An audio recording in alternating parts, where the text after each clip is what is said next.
The tow chain clanged under my truck as Denise pointed like she already owned my name.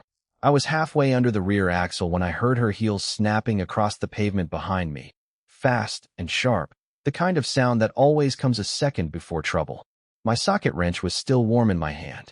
I'd been tightening a loose bracket on the hitch of my old Ford F-250, the one I kept cleaner than most people kept their kitchens. The truck sat in my own driveway, front tires just inside the faded concrete seam, tailgate facing the street. Then Denise said it. Tow his truck immediately. Not asked. Not argued. Ordered. I rolled out on the creeper and looked up into sunlight, so bright it turned the chrome undercarriage white. Denise Halbrook stood at the edge of my driveway in a pressed beige blazer, one hand holding a clipboard, the other aimed at my truck like she was sentencing it. Beside her, a tow operator in mirrored sunglasses was already feeding chain through the wheel lift, metal scraping metal with that dry, ugly sound that gets in your teeth. For 1 second, I honestly thought I had missed a notice. Then I saw the orange tag zip-tied to my side mirror. Unauthorized commercial vehicle. I stared at it, then at Denise, then back at the truck. The truck had no ladder rack, no company decals, no equipment trailer, no business plates. Just my retired military plates and a small American flag sticker in the rear window that had been sun-faded nearly white. You tag my personal truck as commercial? Denise didn't blink. It exceeds the HOA's visual conformity standards and has been reported multiple times. Reported. That word always did a lot of work for people like Denise. It let them sound official while hiding behind a crowd. I pushed myself to my feet slowly, knees complaining the way they always did since my second deployment. Grease streaked my knuckles. I could smell hot rubber from the tow rig, diesel exhaust drifting low, and that bitter plastic scent from the orange violation tag flapping against my mirror. This truck is registered to me, I said. It's parked on my property. Denise checked something on her clipboard like my voice was background noise. You were given notice. No, I wasn't. She lifted a photocopied sheet from the stack. A warning was posted 72 hours ago. I took the paper from her before she could pull it back. It wasn't posted. It was damp, folded, and unstuck along one edge, like it had been shoved onto something and blown off. The address was mine, but the photo attached to it wasn't even my driveway. Wrong mailbox. Wrong tree. Wrong house trim. Too bad for her. I noticed details for a living, even after retirement. This isn't my house. That finally made her look up. It is the lot number assigned to your property. No, I said, tapping the photo. This is Cedar Court. I live on Maple Ridge Lane. You're towing the wrong truck off the wrong driveway with the wrong evidence. The tow operator paused. Just for a second. His gloved hand stopped on the chain. Denise stepped closer, lowering her voice like that made her smarter. The board is done making exceptions for oversized eyesores. Eyesore. I looked at my truck again. Dark blue paint. No rust. Fresh tires. Clean bed. The hitch I'd been tightening because I still believed in taking care of what carried you through hard years. I felt something cold settle into place inside my chest. Not anger yet. Recognition. This wasn't about a rule. This was about Denise wanting someone to fold in front of an audience. And she had won. 3 neighbors had drifted to the sidewalk. One man held a coffee mug midair, frozen between sip and spectacle. A woman near the mailboxes had her phone out, not even pretending she wasn't recording. Across the street, 2 teenagers stopped bouncing a basketball and just watched. Denise saw them too. I could tell by the way her shoulders squared. Denise lifted her chin like she was stepping onto a stage instead of a cracked driveway in late afternoon heat. The sun hit the gold letters on her HOA badge, and for a second it flashed hard enough to sting my eyes. Her perfume drifted over the smell of hot rubber and fresh-cut grass as she pointed at my truck like it was something diseased. Last warning, she said, loud enough for the sidewalk audience. Tow his truck immediately. Not call. Not verify. Not ask. Immediately. That one word told me exactly what this was. The man with the coffee mug took 2 slow steps closer. The woman by the mailboxes angled her phone higher. Across the street, the basketball thumped once, then stopped again. Denise wanted witnesses, not compliance. She wanted the neighborhood to watch a retired man get stripped of ground he'd paid for. So I gave her something else to watch.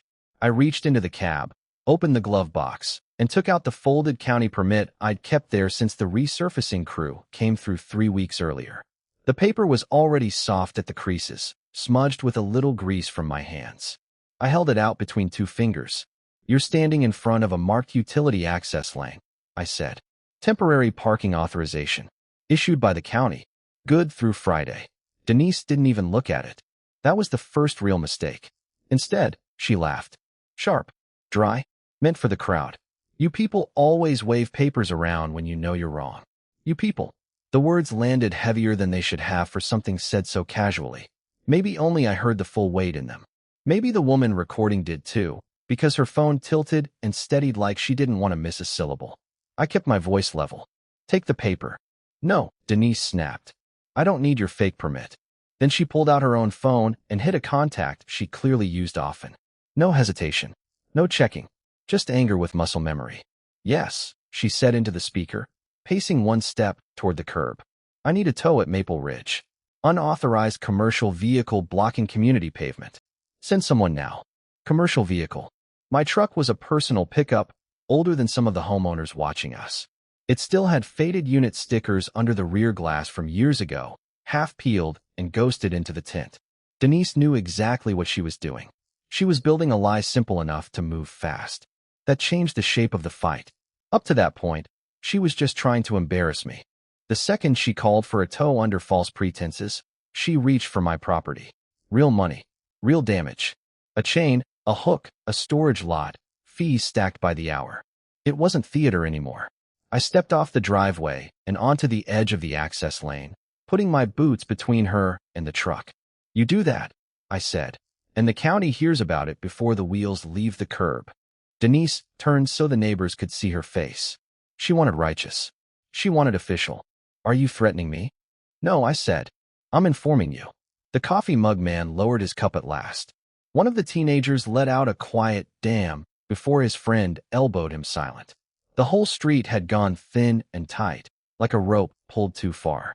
Denise smiled then, but it was the kind with no warmth in it. "Good," she said, "because I've already informed the board that you've been hostile." There it was. Not just a tow. A record. She wanted my truck gone, my name marked, and the story written before I could answer it. I unfolded the county permit all the way and held it up where the camera across the street could catch every line. Permit number. Seal. Dates. Utility designation. My address. "You want a record?" I said. "Let's make an accurate one."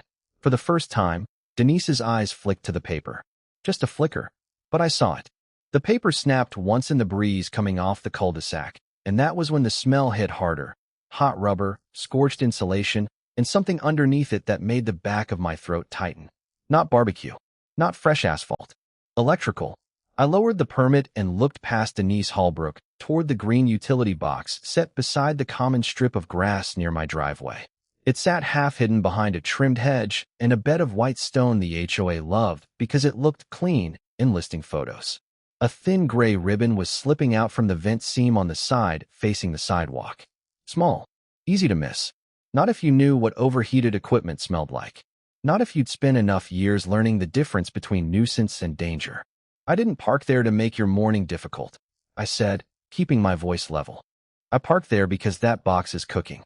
Denise didn't even turn. She was still staring at the permit in my hand like the county seal had personally insulted her. Then her mouth tightened. "So now we're inventing emergencies?" The tow driver shifted his weight by the rear of my truck. He looked from me to the permit to Denise, then toward the curb where my old pickup sat exactly where I had left it, angled just enough to block the shoulder beside the utility strip. The diesel engine in his wrecker kept idling, a low metallic growl rolling through the heat. "I called county utilities at 8:17, I said. "Then I parked to keep anyone from pulling up close to it until they got here." Denise gave a sharp laugh that had no humor in it. "You do not get to cordon off neighborhood property because you smelled something." Neighborhood property. That phrase landed wrong for two reasons. First, she said it like she owned the ground. Second, the smoke thickened as the words left her mouth. This time the tow driver saw it too. His head turned. A faint thread of haze curled up from behind the hedge and flattened in the sunlight. The air around us had that dry August glare, the kind that makes everything look too still, too bright. Then came a soft ticking sound. Not loud, just fast little clicks from metal heating and cooling under stress. I took one step toward the strip and pointed. "Listen." Denise finally looked. Her face didn't change much, but I watched her make the choice in real time. She saw the smoke. She heard the ticking. She smelled the burn. And then she decided that backing down in front of half the block mattered more to her than being right. It's probably landscaping debris, she said, or someone's lawn equipment. There's no mower running. She folded her arms. You are obstructing access, creating a scene, and refusing a lawful HOA directive. That was the moment the fight changed shape. This wasn't about a warning letter anymore. It wasn't even about the tow. She had looked at a hazard and chosen appearances over judgment. The cost wasn't my truck this time. It was everybody standing 20 feet from a metal box that sounded like a fuse trying to die politely. Across the street, two of the Maple Ridge homeowners had stopped pretending not to watch. One stood at the edge of a driveway holding a garden hose. Another had a phone out, camera raised chest high. The little black lens caught every word. The tow driver cleared his throat. Denise, maybe we ought to give it a minute. She swung on him so fast her clipboard nearly slipped. No. Hook it now. Too bad for her. He didn't move. A dry pop cracked from the utility box. Not thunder. Not a backfire. A hard electrical snap, sharp enough to make 3 people flinch at once. The gray ribbon became a pulse of darker smoke, and a bitter plastic smell rolled over us so thick it stung my eyes. I stepped back and raised my voice for the first time. Everybody away from that strip. Now. That got motion. Rubber soles scraped backward over hot pavement. Folding chairs tipped. Somebody cursed under their breath. The smell coming off that smoking strip near the curb turned mean in a hurry. Burned insulation, hot tar, that bitter electrical stink that settles on the back of your tongue and stays there. For one clean second, people listened. The 11 Maple Ridge homeowners who had drifted over for gossip and burgers finally moved with purpose. A couple stepped off the sidewalk. One man grabbed a little red cooler by the handle and dragged it away from the edge of the driveway. Another woman clutched her paper plate to her chest like it could protect her. The tow truck driver took 3 quick steps back from my truck and looked down at the smoking line cutting through the concrete expansion joint. Denise Halbrook didn't step back. That told me more than her clipboard ever had. She planted her sandals at the edge of the drive, one hand up like she could stop the whole scene by force of attitude alone. Everybody calm down, she snapped, loud enough for the crowd, not smart enough for the situation. It's just overheated asphalt. Do not create panic. Asphalt doesn't snap like a breaker. Another sharp tick came from the utility box mounted near the side easement. Tiny blue light flashed inside the seam for less than a heartbeat. I saw it because I was looking where she wasn't. The tow driver saw it too. His whole face changed. Lady, I'm not hooking anything near that. A few of the homeowners turned on Denise right there. Not all of them. That was the part that made the air feel stranger than the smoke. Half the crowd still looked at her like the board badge on her chest meant gravity bent around her. The other half had started noticing what I'd noticed from the start. That calm is not the same thing as control. Denise lifted her phone at shoulder height, not to call for help, but to film.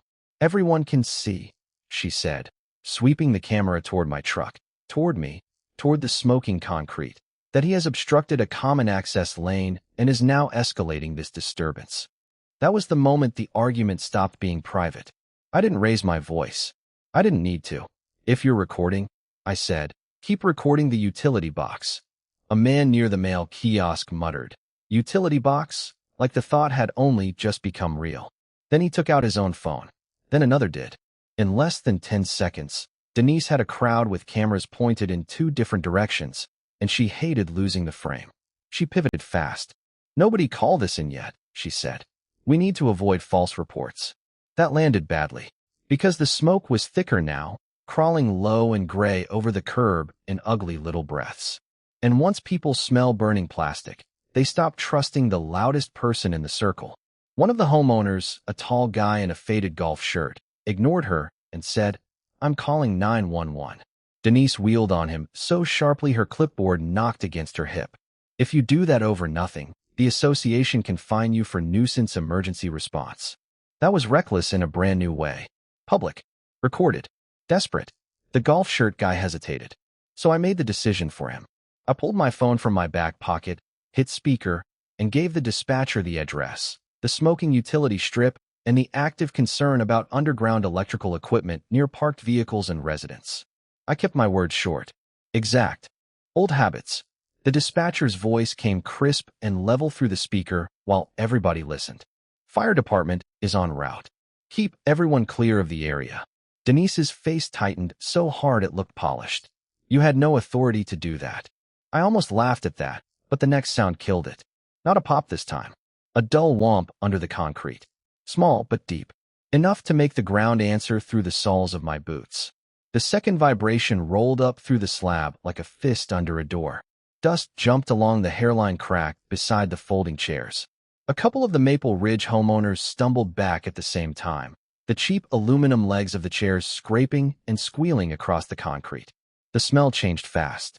Not just hot cement anymore.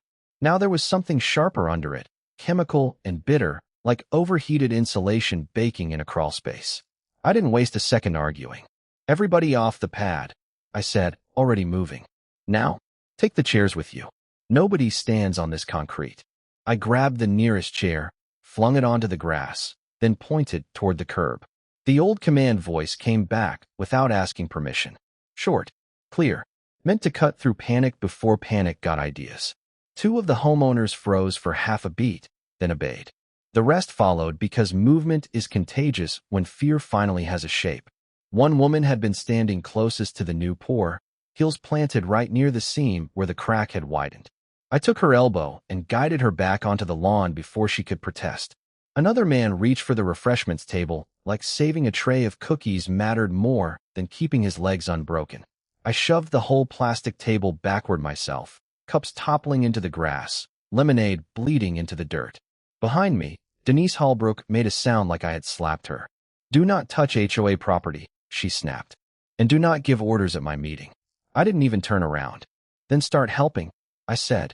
That landed harder than I expected. Silence hit for one clean second. Not because I'd won anything, but because everybody heard the difference between us. One person was protecting people.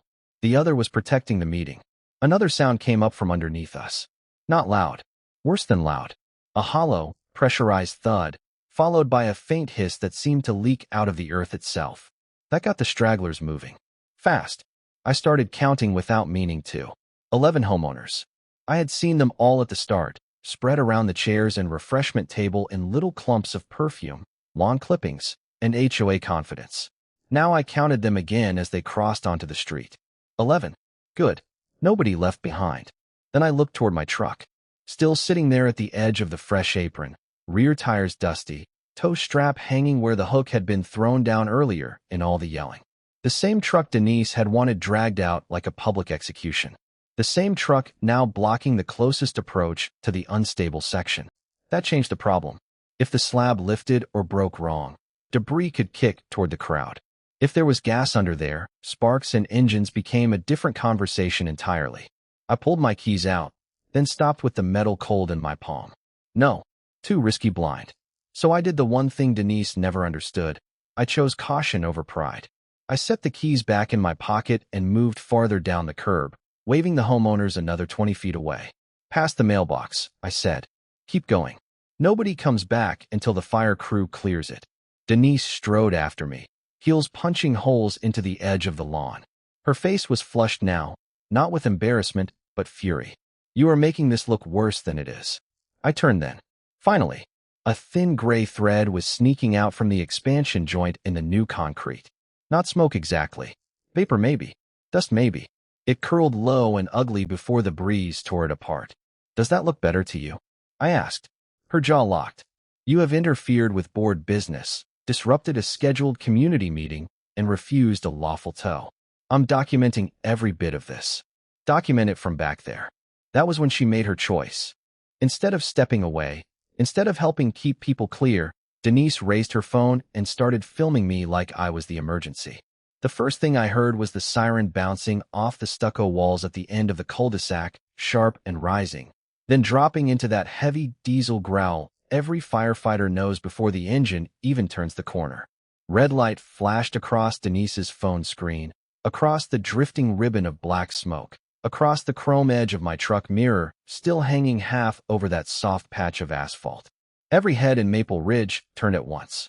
The engine rolled in fast, then the smaller command SUV behind it, tires crunching over decorative gravel someone had spilled from a flower bed. 5 Station 14 firefighters stepped out in a practiced burst. Gloves, helmets, sharp motions, no wasted words. For 1/2 second, I could feel the neighborhood leaning toward Denise like they expected her to win. Like uniforms had arrived to make her accusations official. Denise must have felt it too, because her voice jumped an octave with confidence. She thrust her arm toward my truck before anybody had even opened a compartment. "That vehicle needs to be removed immediately," she snapped. I told him to move it. He refused. "He's blocking community access and destroying property." Nobody answered her. One firefighter was already dropping to a knee near the edge of the pavement. Another circled behind my truck and stared at the surface where the asphalt had gone from glossy black to sagging gray, the skin of it blistered and soft. A third looked up toward the utility easement where the heat shimmered just enough to distort the air. That was the part Denise still didn't understand. Smoke was only the symptom. The real danger was under the surface. I pointed with 2 fingers, keeping my voice flat. Heat pocket started there. Pavement gave under my rear tire. Smell hit first, burnt tar and something electrical. The firefighter by the wheel well looked up and nodded once. "Cap, over here." The word landed before the man who owned it did. Grant Ellison stepped out of the SUV with his white helmet tucked under one arm, his face older, harder around the eyes, but still carrying that same calm I remembered from years ago when calm was the only thing separating order from panic. He crossed the pavement in 6 long strides, scanned the rut, then looked at the wavering smoke near the curb cut. He didn't even glance at Denise first. "Shut this lane down," Grant said to his crew. "Nobody drives over this section. Get the gas monitor. I want the utility company notified now." Denise actually stepped in front of him. "I'm speaking," she said, holding up her phone like it was a badge. "This is private HOA property. That truck has to be towed before any further action is taken. I've been documenting non-compliance for 20 minutes. Grant stopped just short of her. His eyes flicked to the phone, then to the pavement, then finally to me. Recognition hit him in stages. First the face, then the posture, then the old instinct. His shoulders squared. For a strange second, the whole street went quiet except for the ticking engine, the dry hiss of wind through hedges, and the faint crackle coming from somewhere below the asphalt. Denise mistook the silence for support. "Good," she said. "Then you understand. I need this man cited and that truck removed now." Grant turned fully toward her, and when he spoke, his voice carried the way command voices do. Clean, measured, impossible to argue with unless you were stupid enough to try. "What I understand," he said, "is that your pavement is failing over a probable underground hazard, and the only person here who recognized it before somebody got hurt was him." A few of the Maple Ridge homeowners shifted back so fast their shoes scraped concrete. Denise's face lost color, but only for a second. Then stubbornness filled the gap. "This neighborhood has rules," she fired back. "You do not overrule the board on parking enforcement." Grant's jaw tightened. Grant's jaw tightened so hard I could see the muscle jump near his ear. The whole street had gone strange and thin, like the air right before a transformer blows. Somebody's wind chime clinked 3 houses down. The idling tow truck coughed diesel into the heat. Beneath my boots, the broken section of pavement gave off that raw, chalky smell of split concrete and wet dirt from whatever sat hollow under it. Denise Halbrook stood there with one hand still lifted, like she could point at all of us and make reality change back. Then Grant Ellison looked at me. Not a passing glance. Not the quick scan a fire chief gives a homeowner in the middle of a scene. This was a hard, still look, the kind that measures old damage and old memory at the same time. His eyes dropped to my face, then to my shoulders, then to the faded unit patch sewn onto my old field jacket. I had worn it that morning because it was cold before sunrise. I hadn't thought about what it might mean to anybody else. Everything in him shifted. A second earlier, he'd been all command presence, radio on his shoulder crackling, turnout pants dusty at the cuffs, one hand planted on his belt while he argued hazard and access.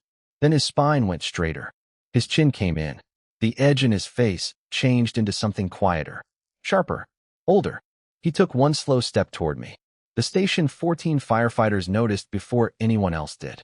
I saw it in the way all 5 of them stopped moving at once. No more glancing at the fractured driveway. No more muttered talk near the engine. Even the Maple Ridge homeowners fell silent. All 11 of them caught between curiosity and the sudden feeling that they had walked into the middle of something they did not understand. Grant stopped in front of me. For half a beat, I thought he was still deciding. Then he brought his hand up. It was not casual. It was not symbolic. It was clean, precise, and immediate, the kind of salute that comes from years of repetition burned into bone. His palm cut through the afternoon light and locked at his brow with a snap so crisp it seemed to crack open the entire standoff. Nobody said a word. I felt the old instinct hit before the emotion did. My shoulders squared on their own. My right hand came up and returned it. Not because of the crowd. Not because Denise Halbrook was staring like the ground had moved under her. Because some things never leave you, no matter how many birthdays pile on top of them. Grant held the salute 1 second longer than custom required. When he lowered his hand, his voice came out different. No public official tone. No neighborhood diplomacy. Just respect, plain and unmistakable. Commander. The word landed harder than Denise's threats, harder than the tow hook clanking against steel, harder than the murmurs starting up again behind us. A couple of the Maple Ridge homeowners looked at me like they were seeing a different man than the one Denise had been trying to humiliate 10 minutes earlier. Denise blinked. Commander, she said, and there was a crack in her voice now. What is this? Grant didn't even turn to answer her right away. His eyes stayed on mine, and in them I saw the flash of another place entirely. Heat, smoke, pressure, orders shouted over metal and panic. He knew. I knew he knew. And whatever he remembered was enough to wipe every trace of argument out of his posture. You may not understand what you're looking at, he said at last, still standing squarely between me and the tow truck, but I do. Denise folded her arms like she could rebuild authority with body language. This is an HOA enforcement matter. No, Grant said, and his tone flattened the street. It stopped being that the second public safety got involved. Then he turned fully toward the crowd, making no effort to soften what came next.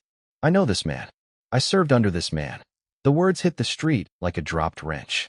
For half a second, all I could hear was the hiss from the fire engine, the faint idle rattle of the tow truck, and somebody's wind chime tapping against a porch beam 3 houses down. Then the silence shifted. Not empty silence. The kind that spreads when a crowd realizes the story it had been feeding itself just broke apart in public.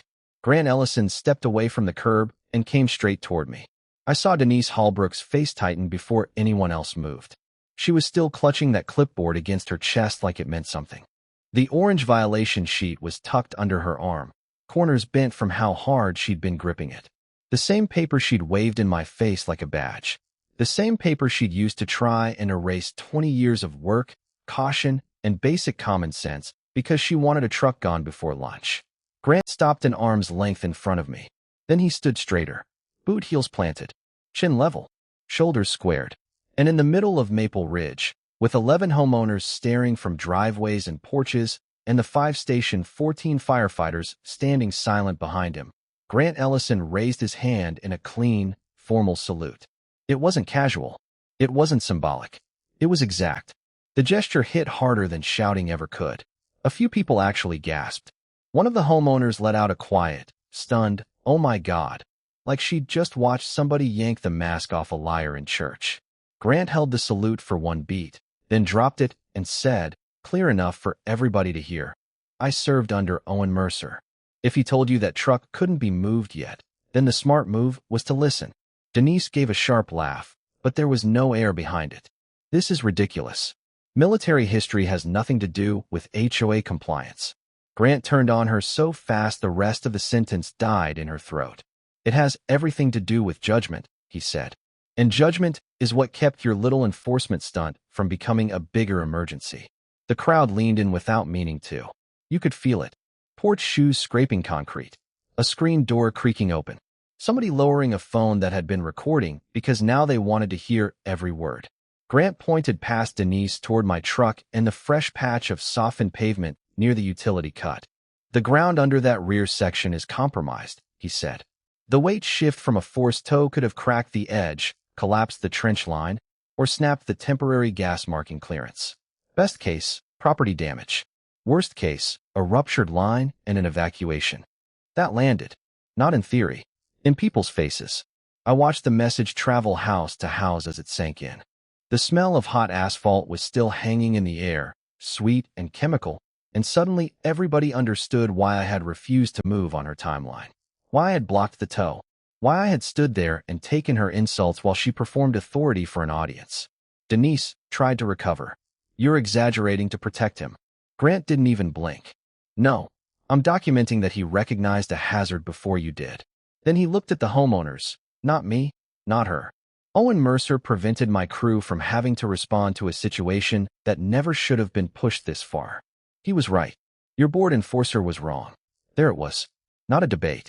Not a loophole. A public verdict. Denise's posture changed right in front of us. Her shoulders dipped. Her jaw worked once, then again. She looked around for support and found none. The same neighbors she'd been playing to were staring at her clipboard, her violation notice, her expensive shoes sinking slightly into the soft edge of the blacktop she'd insisted was perfectly fine. One of the homeowners asked, "You were told it wasn't safe, and you still called the tow?" Another said, "Over a parked truck?" The silence after that question felt louder than the siren had. Hot tar and wet dirt baked under the afternoon sun. I could smell diesel from my truck, sharp and familiar, mixed with the bitter edge of overheated asphalt where the wheel lift had chewed into the new patch. Denise Halbrook stood in the middle of it all with that clipboard hanging useless at her side. And for the first time since this started, nobody was looking at me like I was the problem. Grant Ellison didn't raise his voice. That was the part people noticed. He just took one slow step forward, his station shirt darkened with sweat at the collar, and looked straight at Denise Halbrook the way a man looks at a fire that's already crossed the line and started eating the next house. "You were warned," he said. "By my crew. By me. In front of witnesses." One of the station 14 firefighters held up the department tablet. The screen reflected a hard white glare from the sun, but everybody could still see the incident log pulled up in big block letters. Unstable curb edge, restricted tow access, emergency vehicle obstruction risk. Timestamped. Reported. Acknowledged. Then Grant Ellison turned toward the Maple Ridge homeowners. All 11 of them were there by then, spread along the sidewalk, porches, and driveways like a jury that hadn't expected to get called but wasn't leaving now that court was in session. "For the record," he said, "this truck was parked legally under the emergency access exemption I approved on scene. Any attempt to remove it after that order created a hazard for my crew in this neighborhood." That changed everything. Until that second, Denise Halbrook could still pretend this had been a neighborhood dispute, a paperwork issue, one more petty HOA fight dressed up in official language. Grant Ellison stripped all of that away with one sentence. This wasn't about landscaping standards or curb appearance anymore. It was about interfering with fire command. Denise Halbrook opened her mouth, probably reaching for one last rule, one last technicality, one last brittle little piece of control. Grant Ellison never gave it room to breathe. "And one more thing," he said. Then he turned to me. The world narrowed for a second. Heat shimmered above the blacktop. Somebody's wind chime tapped softly in the distance. My old truck ticked as the engine cooled, metal settling against metal. Grant Ellison straightened. And in front of every single person there, the fire chief lifted his hand to his brow and gave me a crisp, clean salute. Not the casual kind. Not a joke. Not nostalgia. The real one. The kind that carries years in it. "My commander taught me," he said, loud enough for every porch and open garage to hear, "that authority means protecting people, not humiliating them." I didn't move right away. For one strange second, I was back under floodlights and rotor wash, hearing orders over radio static, watching young men learn whether pressure made them smaller or steadier. Grant Ellison had been one of mine then, sharp, stubborn, fearless in all the useful ways and a few dangerous ones. Now he was standing here in a neighborhood full of trimmed hedges and stamped violation notices, reminding everyone what rank actually looks like when it's earned. So I returned the salute. No speech, no grin, no victory lap, just respect, given back clean. Something broke across the crowd after that. Not noise exactly, more like a shift in weight, a truth settling into place. A few Maple Ridge homeowners stepped away from Denise Halbrook without even realizing they were doing it. One of them asked for copies of the tow authorization. Another wanted the HOA board meeting minutes. Someone else said, flat and clear, "This needs to be reported." Denise Halbrook's face had gone the color of paper left too long in sunlight. She looked at the damaged patch, the toe marks, the witnesses, the chief, the tablet, my truck, and finally at me. She wanted a fight. What she got was a record.